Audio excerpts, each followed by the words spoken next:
Friends, today we are going to cover the topic of the binding nature of Supreme Court decisions.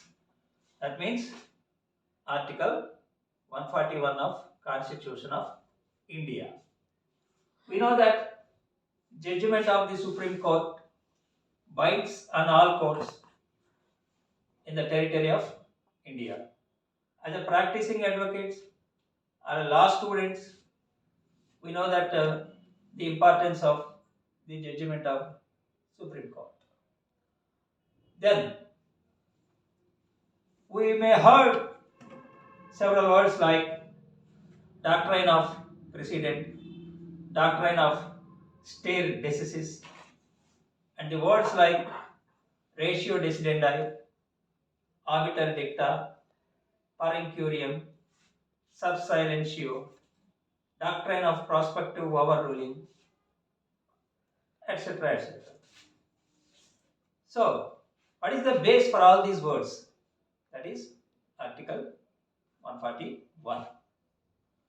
So, before Article 141, before the Constitution of India, we are having the Government of India Act 1935. Similar to Article 141, one section is there in Government of India Act, that is Section 212.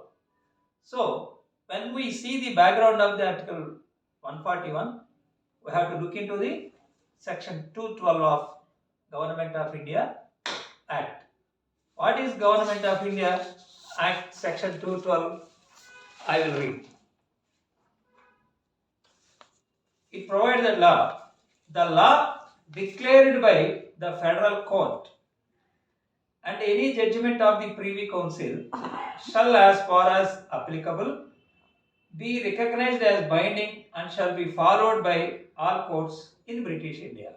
It is the essence, not exact section.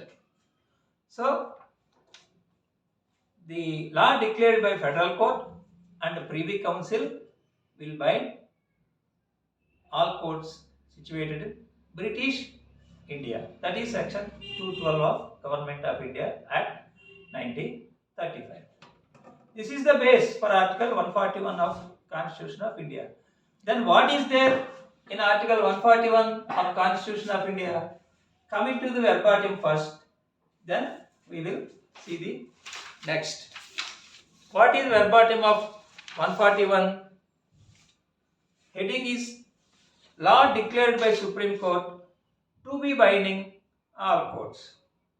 The law decided by the Supreme Court, the law declared by the Supreme Court shall be binding on all courts within the territory of India. So, the law declared by the Supreme Court. What can we understand by reading this phrase? Supreme Court can declare the law. We know that legislatures will make law. Legislators make law. But Supreme Court also can declare law. So, difference is there, but we have to understand that law making power also is there with the Supreme Court. In what circumstances, what are the exceptions, what are the limitations, is different.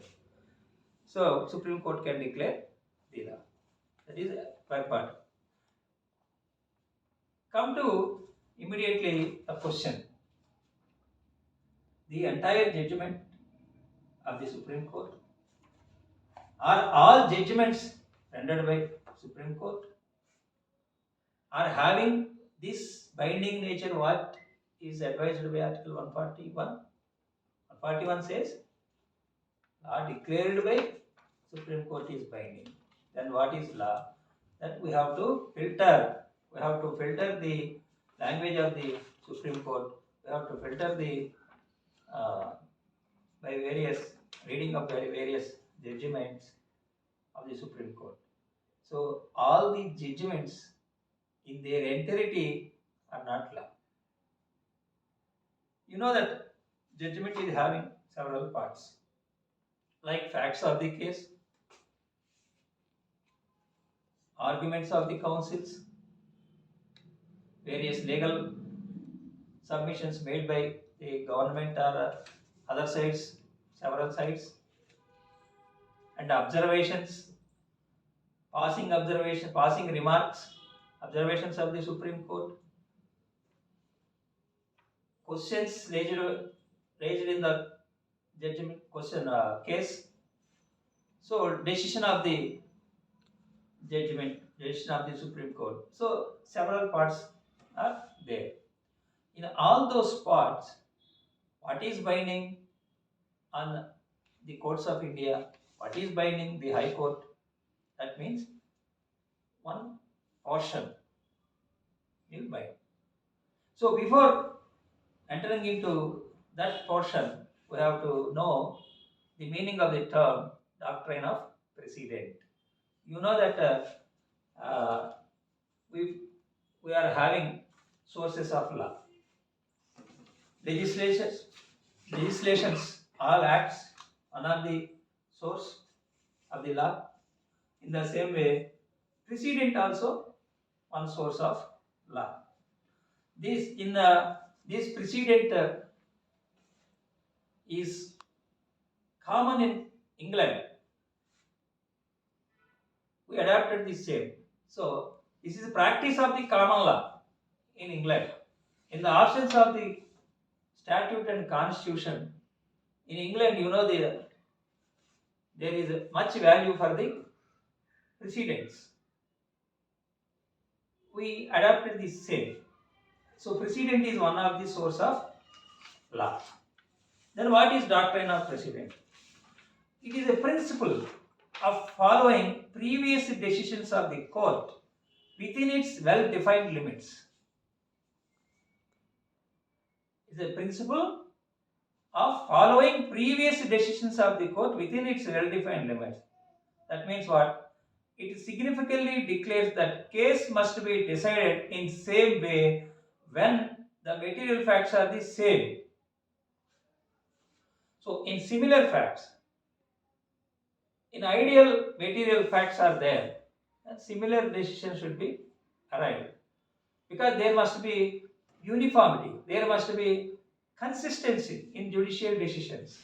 There should not be any feeling of discrimination to the common citizen. So to maintain that consistency, to maintain that uniformity of judgment of decision in regarding to the similar facts of the circumstances, we have to follow this doctrine of precedent. So previous binding nature of the previous decision, in simple terms, call it as precedent. Then what is doctrine of stare decisis? This is a legal phrase. Stare decisis ETR non quita mover. This is the entire sentence or phrase. Then what is the meaning of the stare decisis in our language? To stand by decisions. The meaning of that Latin maxim is to stand by decisions and not to disturb what is settled. So, not to disturb what is settled. This is the literal meaning of the stare decisis. As earlier said, to maintain uniformity. When the situation warrants to unsettle the previous decision, to that extent, to that time arrives, we have to follow the previous decision. That is called stare decisis. Okay. Then come to what is to be followed.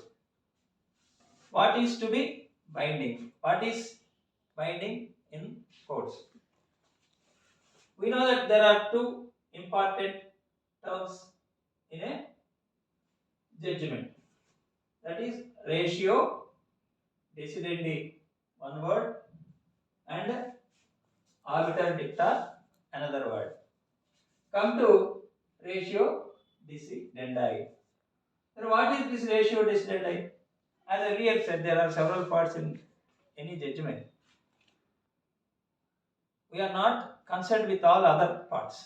We are only concerned with the principle, the law, the rule, what applied in the given facts and circumstances of the case to arrive a decision which is before the court. To arrive at decisions regarding question which is laid before the court. Suppose if any observation not related to the question before the court, any principle made out, commented or remarked regarding any principle regarding other than the question before the court, that may not be ratio decidendi on that judgment.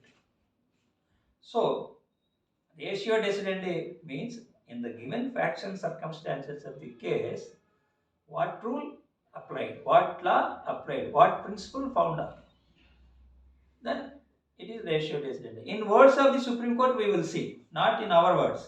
You take the seminal judgment regarding these words, that is M.R. Apparao case, Directors of Settlement, AP and M.R. Apparao case. This is in 2002 for SEC 638. In that case, the observation of the Supreme Court regarding ratio decidendi is that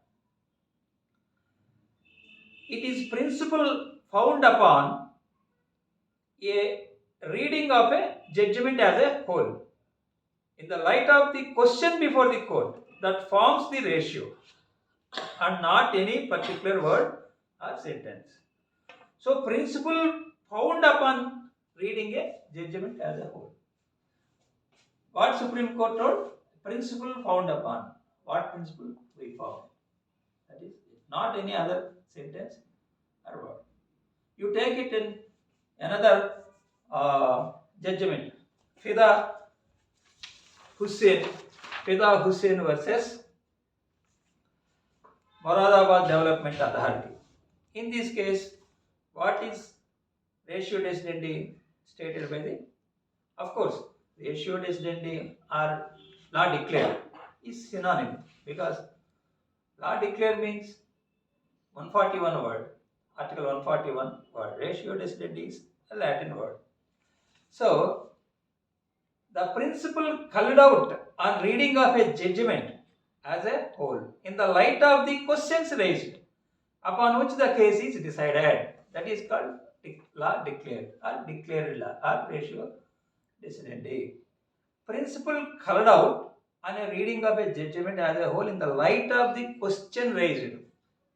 So, concern should be disputed fact. Dispute is there. What is the dispute in the judgment? What is the decision of the Supreme Court?